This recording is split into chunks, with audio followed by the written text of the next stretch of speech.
Hi students, this is session 6 and the topic for today is buying motive. So very few people in the sales industry or coaching industry are going to talk about buying motive, and I'm one of those person who is going to explain you. Now what is buying motive? If just if I ask you just to think that what is a buying motive? Any idea? Can you think something about it? Okay, for example now if there is one product, I may buy a product for a different reason, or there can be four different people buying this same product for different reasons. For example, if I'm buying this shirt, okay, I may buy because it looks good on me. Somebody else may buy because it's a brand. They only wear brands. Someone they only buy expensive things so only because it is costly. They may buy the product. Someone will buy because no, that it's a pure cotton material and it's good for your it's good for your body. Correct. So different people are going to buy a same product for different reasons. For example, if it's about car, one person will buy a car because it is economical. One person will buy the same car because maybe he wants only XYZ fuel, maybe CNG or maybe petrol engine. Okay. Someone may buy a same car because it is safe. So same car bought by different people for different reasons. Somebody will look performance in the same car. Somebody will look at the economy, right? Maybe somebody will look at running cost of running of the same car. So same product can be bought by different people for different reasons. So that is called buying motive. That's what is the purpose a person is making an investment in that product. Are you understanding?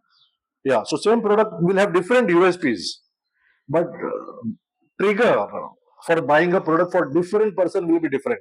That is a trigger. Correct?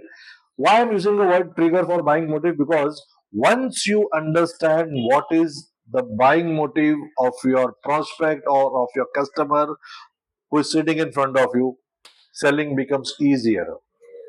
Are you understanding?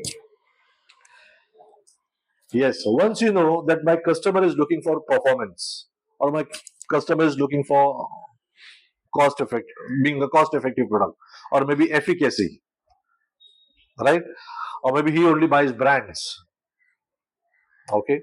So once you know that what this person is looking for or what is his the reason of his making investment or buying a product, you will pitch it. Okay, my product is safe. Okay, my product gives one of the best performances. We are the most effective. We are most cost effective.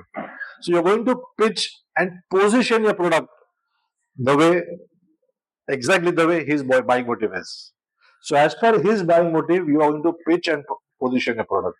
That's why it is absolutely important to understand buying motive of a person, and that is revealed once you start talking to him before the sales call.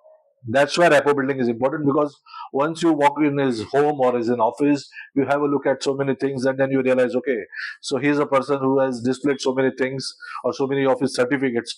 So definitely his ego is too high or maybe his self-respect is.